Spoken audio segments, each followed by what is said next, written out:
На встрече главы региона с членами Ингушского регионального отделения Русского географического общества заместитель руководителя археологического центра Крупного Умалат Гадиев выступил с просьбой о необходимости уделить особое внимание на ядрообразные мавзолеи и столбообразные святилища в рамках работы по восстановлению и сохранению исторического наследия Горной Ингушетии.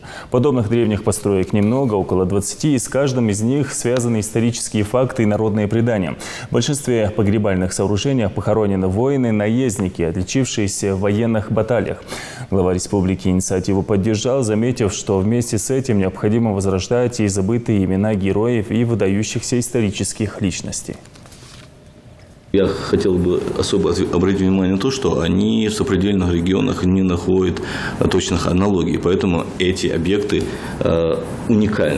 уникальны и с точки зрения истории, и с точки зрения архитектуры, и с точки зрения археологии. В целях развивающегося туризма, я думаю, что эти объекты вызвали значительный интерес, в том числе и у туристов, тем более, что практически все эти мавзолеи связаны с конкретными именами. В общем, и многие из погребенных в этих мавзолеях стали впоследствии родоначальниками крупных ингушских фамилий.